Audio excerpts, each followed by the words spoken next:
Olá, hoje é quarta-feira, 14 de março de 2018 e a gente está de volta com mais um Política em Debate com a presença do Rodrigo Lima, nosso repórter de política, que ontem estava na sessão da Câmara, que foi uma sessão quente, né, Rodrigo?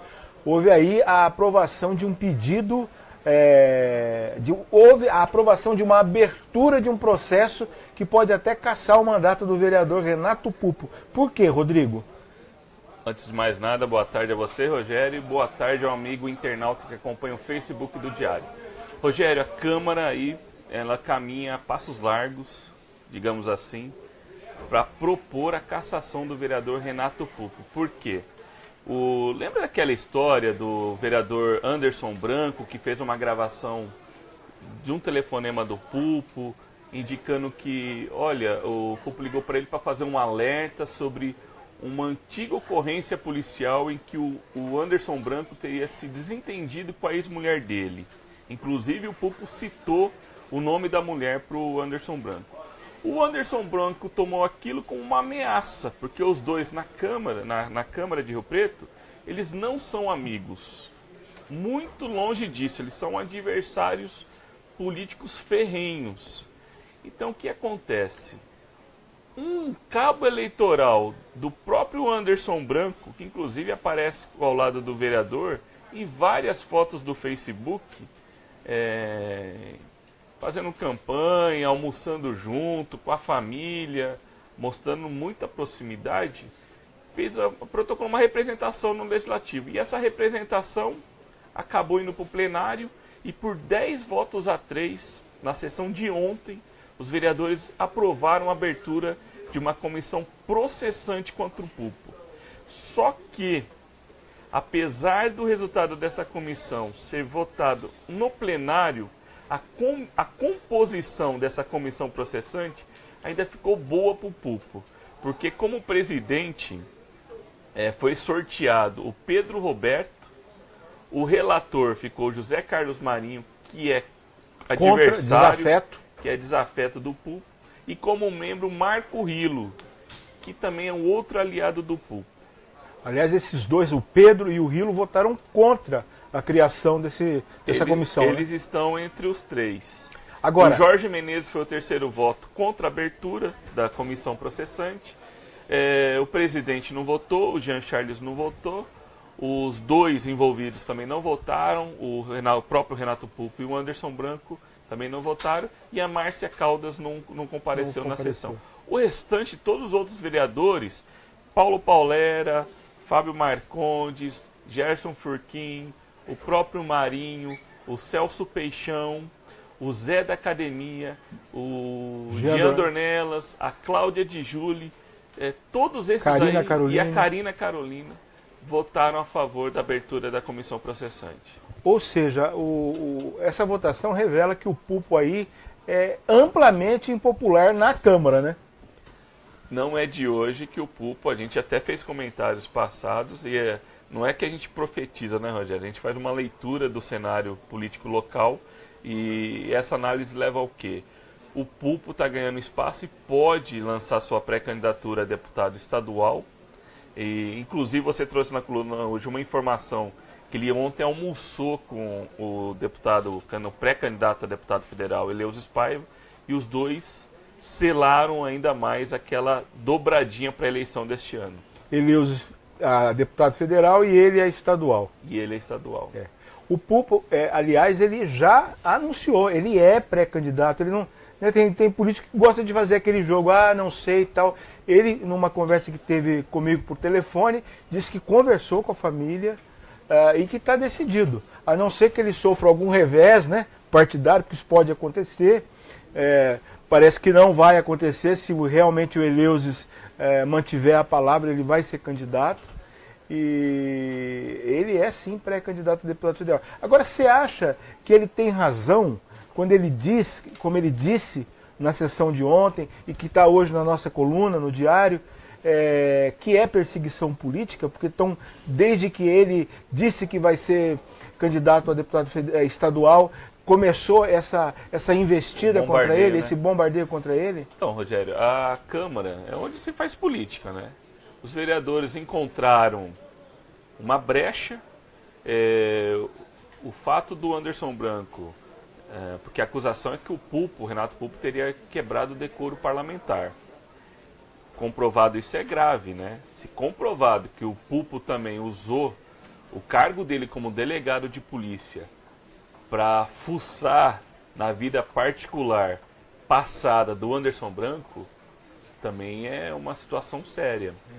Ele disse que não cometeu nenhuma irregularidade. Agora, existe uma contradição aí, né, Rodrigo? Lá atrás, esse caso chegou a ser submetido ao Conselho de Ética da Câmara.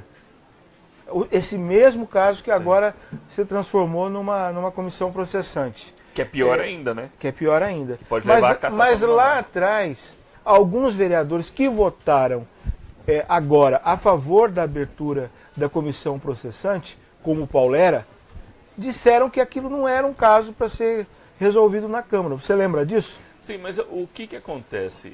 De lá para cá, alguns fatos aconteceram que acirraram os ânimos. Não, mas fora do caso, né? Fora do caso. Não tem nada a ver com a denúncia, né? Mas na Câmara, o que a gente percebe ali, que alguns vereadores, Rogério, são movidos por vingança. Alguns vereadores ali, e essa vingança na política, fazer a política com fígado, ela é perigosa. Porque olha a responsabilidade que tem uma comissão processante, que nem essa. Por exemplo, eu não vou repetir aqui, mas quando o nome do vereador Pedro Roberto foi sorteado pelo presidente da Câmara, Jean Charles, como presidente da comissão processante, o vereador Paulo Paulera soltou um palavrão. Ali, eu estava bem atrás deles, ali acompanhando a sessão, e ele soltou um palavrão. Quer dizer, porque, imagina só você, se esse pessoal que votou a favor da denúncia, que defende a comissão processante, dominasse a comissão, imagina você... Favas contadas, né? O futuro ali do Pulpo. Falando nisso, Rodrigo, mudando de assunto, falando em Câmara ainda, a Câmara é sempre um palco de protestos, né? E ontem havia um pessoal lá protestando contra a falta de medicamentos, né, Rodrigo? Na rede pública de saúde. Rogério, uma situação assim que até eu como jornalista me comoveu, porque eram mães e uma delas levou um filho de 14 anos, de 12 anos, que o menino precisa de tomar insulina diariamente, porque senão ela me disse, olha, ele corre risco de vida. Então, o problema ali é que as mães alegam que na Direção Regional de Saúde está em falta a insulina, e ontem elas foram para a Câmara, num ato até de desespero, porque os vereadores pouco podem ajudar. Até peguei o meu celular, mandei a foto que hoje saiu na sua coluna. Saiu na coluna. Peguei aquela imagem do pedido da nossas crianças precisam de insulina, né? E encaminhei até para o vice-governador, o Márcio França, que vai assumir o governo do estado, para ver se ele pode ajudar de alguma forma. Porque veja só você, as mães estão desesperadas. E as idades são crianças e adolescentes, né? Que as mães falam... E é um medicamento caro, né? Não dá para... Um dos tratamentos que elas me falaram, R$4.000 por mês. R$4.000 por mês. Quer dizer, fica impossível, né, para uma família pobre não tem como conseguir manter. Quer dizer, então a gente usa o espaço aqui até para alertar aí a Secretaria Estadual de Saúde para tomar providência, porque o que elas me disseram, olha só, você tendo um filho nessa condição, a gente falaram que foram na DRS e ouviu, olha, não tem nem medicamento para quem tem câncer. Quer dizer, olha ainda fazendo comparações, como se... Né, toda doença, para quem é doente, é grave. Né? A falta de medicamento é um problema sério que a gente, inclusive, trouxe no Caderno de Cidades recentemente. Exatamente. A falta de medicamento. Aí virou um jogo de empurra, né? A Diretoria Regional de Saúde diz que já comprou, mas houve atraso do fornecedor. E o mais grave, todas essas crianças estão amparadas por decisões judiciais. O que é mais grave. Quer dizer, estão descumprindo uma lei, a lei, né? Descumprindo a decisão da justiça. E nós tivemos também, além da manifestação das mães, que foi algo aqui, assim, que o jornalismo chamou nos proporciona, né? A gente vai para cobrir a sessão, encontra essas pessoas os dramas, e a gente né? tenta ajudar de Claro. alguma forma. E assim, a gente também verificou lá o pessoal da ATEM, que é o sindicato também que atua junto aos servidores públicos municipais, fazendo reivindicações aí junto ao prefeito Edinho Araújo, que foi alvo também de protesto na Câmara ontem. Eles estão questionando uma medida aí, né, que o prefeito negociou durante a questão salarial, a definição de reajuste para esse ano com o outro sindicato. Existe uma briga hoje na prefeitura, viu, gente? Tem o Sindicato dos Servidores, que representa a categoria de modo geral, né, de todos os servidores públicos municipais, e de uns anos para cá surgiu dentro da Secretaria de Educação a ATEM, essa associação que também se quer sindicato, né, e que vira e mexe entra em atrito ali por espaço contra o Sindicato dos Servidores. O Sindicato dos Servidores negociou uma medida lá dentro do pacote, né, dos 3%, que os servidores agora terão abono ou um bônus caso não faltem, né? Sim. E isso inclui até abonos para doação de sangue e tal. E a ATEM parece que está meio contra essa proposta, né? Porque ela acha que isso, na verdade, reduz direito do servidor, né? Sim. Rogério, ontem também na sessão, mudando um pouquinho de assunto, a gente percebeu a mudança aí de humor até do vereador Fábio Marcondes após a decisão do Tribunal Regional Eleitoral, que mandou o processo dele por compra de voto retornar a Rio Preto para uma nova instrução do processo, né, da compra de votos, sem levar em consideração algumas provas que foram adquiridas aí pela Polícia Federal. Ontem o vereador estava, digamos, sorridente, conversando com os colegas, com os jornalistas, bem humorado, digamos assim. Ele sabe que o processo contra ele está praticamente extinto, né? Embora a decisão do Tribunal Regional Eleitoral a ordem é que ele seja retomado, mas uma vez que ele vai ser retomado, sem as provas, né, que a polícia, sem o material que a Polícia Federal apreendeu na casa do cabo eleitoral Rogério Martins e na casa do vereador, no gabinete, as conversas de WhatsApp, né? as listas, tudo que eles conseguiram através desses mandatos, né, está anulado. Ou seja, vai ser muito complicado retomar esse processo contra o vereador. Não é difícil arriscar aqui que dessa ele escapou, né? Inclusive, os vereadores me comentavam também lá nos bastidores ontem, na sessão, que apadrinhados ligados ao Marcondes, que estariam no governo, estão indo na sessão também, né?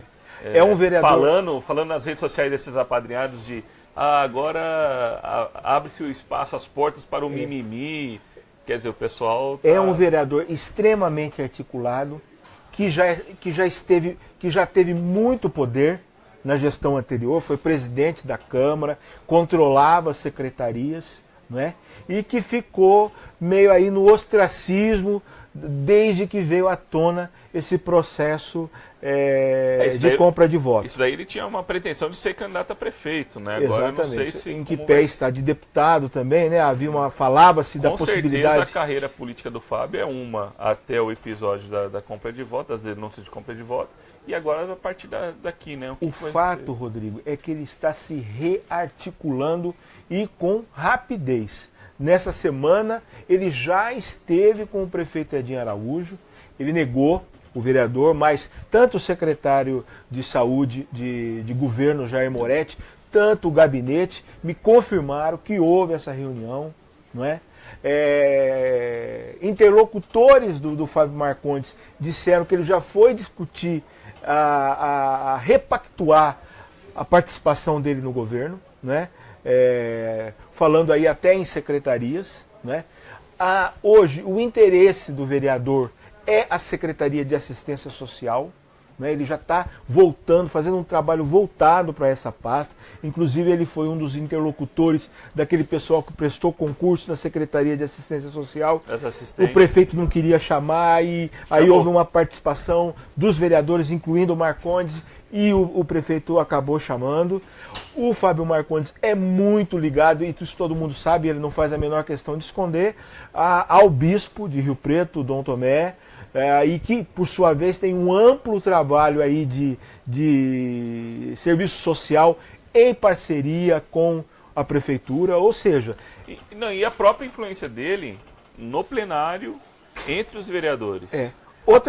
Apesar de que ele vai estar em lados opostos em alguns debates, alguns projetos, como a flexibilização do horário do comércio, que a proposta é do vereador Paulo Paulera, que defende aí os interesses, neste caso, da Associação dos Comerciantes Comercial e Empresarial de Rio Preto, a CIRP, com o próprio Sim Comércio, que tem como presidente o Ricardo Arroio, que é filiado ao MDB do prefeito Edinho Araújo, e de outro lado, até você colocou na coluna hoje, a vereadora Márcia Caldas, que ela é presidente do Sindicato dos Trabalhadores no Comércio, que são contra a proposta. E tem também um dos caciques do PR aqui na região, o próprio Luiz Carlos Mota, que é presidente da Federação dos Trabalhadores no Comércio aqui no estado de São Paulo, cujo Fábio é muito ligado também. O Fábio que trouxe ele pelo PR, né? Justamente. O próprio Fábio já disse, né, em conversas reservadas, que dessa vez não tem como ele estar ao lado do Paulero, um vereador que é muito parceiro dele, mas ele vai, nesse caso, ficar com o Mota, né? Ficar com a Márcia, com a Márcia, mas com o Mota, porque eles têm um compromisso ali e tal. E ali o vereador, o que o vereador tem de mais forte para influenciar o governo no plenário? O voto. E a Márcia Caldas é aliada hoje do prefeito Edinho Araújo. Mas nas redes sociais, por conta desse projeto, ela já cobra do prefeito, ela já coloca o prefeito diretamente no olho do furacão. No olho do furacão. Porque ela cobra, ela fala, olha, vocês querem aumentar o horário do comércio, estender até o período noturno, mas e as creches para os trabalhadores deixarem as suas crianças? E a segurança desse trabalhador que vai sair às 22 horas aqui no calçadão? Ela cobra essas medidas do prefeito. Essas medidas do prefeito ali. Inclusive tem uma foto que você trouxe hoje na coluna. Parece que ela reuniu no Dia Internacional da Mulher toda a mulherada ali as sindicalizadas e fez um grande protesto contra a flexibilização do horário do comércio. Perfeito. Olha, hoje a gente está com um programa meio rápido, que o Rodrigo está saindo daqui para fazer a reportagem especial dele de domingo. Mas antes de terminar, Rodrigo, parece que a situação no PSTB de São Paulo caminha para a candidatura do prefeito da capital, João Dória, não é? Rogério, a gente vem conversando aqui ao longo das semanas, que situação estranha, né? Eu tenho alguns amigos que comentam até que nós estamos ficando sem opção de voto no governo de São Paulo, né? Com o atual governador Geraldo Alckmin não pode disputar a eleição e as pessoas, assim, um eleitor comum, ele desconhece, por exemplo, o Márcio França, o vice-governador, o próprio Paulo Scaff, que a gente conversou com o Paulo Scaff aqui, com a dificuldade de ser conhecido, né, na maioria do eleitorado. Um nome de massa, né? Um ilustre desconhecido, um nome de massa. E o João Dória também já está enfrentando um problema lá em São Paulo por conta dele deixar o cargo de prefeito para disputar a eleição. Promessa que ele tinha feito na campanha que não iria fazer. Aliás, fizeram a promessa para o mesmo jornalista, né? Para o Gilberto Dimstein, né? Que o Serra, quando ele foi candidato a prefeito, ele também assinou esse mesmo documento dizendo que ele ia cumprir o mandato nos 4 anos, né? E acabou saindo da mesma forma que o Dória, 1 ano e pouco depois, para ser candidato a governador, e foi eleito. O Dória agora segue o mesmo script. Assinou o documento que ficaria 4 anos na Prefeitura de São Paulo, mas já sinaliza aí que vai abandonar o posto para ser candidato a governador pelo PSDB. Resta saber se ele terá a mesma sorte que José Serra. Apoio ele tem. Apoio ele tem. Isso que eu ia dizer. A região já fechou, não é só a região, né? A maioria do PSDB. Aliás, o PSDB vai realizar prévia no domingo, aqui em Rio Preto, na Câmara, vai realizar nas câmaras, né? Na Câmara aqui de Rio Preto e nas câmaras na região. Vai ter prévia em Votuporanga, vai ter prévia em Catanduva, vai ter prévia em Fernandópolis e vai ter prévia em Jales. Detalhe, os deputados, as principais lideranças do PSDB na região já disseram que estão com Dória. Vaz de Lima, em Rio Preto, deputado Carlão Pignatari de Votuporanga e Marco Vignoli de Catanduva. E ontem o ministro Aloysio Nunes, que é de um grupo adversário dentro do Dória no PSDB, mandou também uma carta dizendo que apoia a candidatura do João Dória. Vai ser muito difícil tirar do Dória tendo esses apoios. Agora é uma questão, né? Embora o Dória tenha, né, congregado, aí tenha atraído, até por falta de opções, né, dentro do PSDB, os outros pré-candidatos caem naquilo que você falou, são ilustres desconhecidos, né? José Aníbal, Floriano Pêsaro e Luiz Felipe Dávila. Ninguém conhece, são os adversários do Dória nas prévias internas do partido. Agora, uma coisa é certa, o Dória vai ser candidato, tem tudo para ser, né? É improvável que aconteça alguma coisa em contrário, a não ser que, hoje eu li uma notinha no Estadão que com esse apoio que ele está tendo, ele já volta a sonhar com a possibilidade de ser candidato à presidência da República, caso a candidatura do Alckmin não decola. E é aí que tem uma questão complicada dentro do PSDB. O Alckmin concorda aí com a candidatura do Dória, mas não é o candidato dos sonhos dele. Ele gosta muito mais do vice-governador Márcio França, que foi um político leal ao Alckmin esse tempo todo, né? Já aí está há quantos anos juntos, né, nessa aliança com o PSB, do que com o candidato do próprio partido, né, que já colocou a asinha de fora há pouco tempo atrás, aí, querendo atropelar o Alckmin e ser ele o candidato a presidente da República. Rogério, imagina só você, o Márcio França, ele é o candidato, assim, o mais natural para disputar a eleição, e eu conversei recentemente com o ex-prefeito Valdomiro Lopes, e ele disse que a candidatura do Márcio França, ele fala assim, é irreversível até certo ponto, né? Porque tem que ter composição de aliados. O importante agora é isso. É irreversível na medida em que consiga o apoio de outros partidos para tempo de televisão, porque se você não tiver um tempo de televisão para disputar uma eleição como a de governo de Estado, é complicado. Exatamente. E parece que ele tem feito esse trabalho de costuras aí de apoios de partido, né? E aí o PSDB também vai fazer agora, né? Já está fazendo, já tem um apoio declarado aí do Gilberto Kassab, do PSD, que deverá ser o vice na chapa, né? Falta ver também aqui na região, Rogério, por exemplo, o futuro político do Rodrigo Garcia. Ele deixou a Secretaria Estadual de Habitação, onde ocupava a função de secretário, e retornou para a Câmara Federal como deputado federal. Fica a expectativa se ele vai ser preterido aí como um vice, candidato a vice-governador, ou até ao Senado, né, uma coisa que ainda não está definida, ou então disputar a reeleição para uma cadeira na Câmara Federal. E, aliás... É um xadrez que os grandes caciques exatamente. Diante da decisão aí, entre aspas, que o Kassab deverá ser o vice de João Dória, o PSB do Márcio França, numa costura que começou lá em Brasília, pelo que eu fui informado, já começa a emitir sinais de fumaça aí para o Rodrigo Garcia, que também quer esse posto, quer dizer, ele para ser vice do Márcio França. Quer dizer, tudo muito cedo ainda, tem muita água para rolar debaixo dessa ponte, né, Rodrigo? Sim. Rodrigo, vai lá para sua reportagem, valeu. Gente, muito obrigado pela audiência e até quarta-feira que vem. Pessoal, um abraço e até a próxima semana. O aniversário de Rio Preto, hein, Rogério? Segunda-feira, hein? Opa! Parabéns, Rio Preto. Vai lá comer o bolo? Provavelmente sim. Só vou comer se o prefeito Edinho comer, hein? Nunca vi ele comer esse bolo, viu, Rogério? Dureza, hein? Valeu, Rodrigo.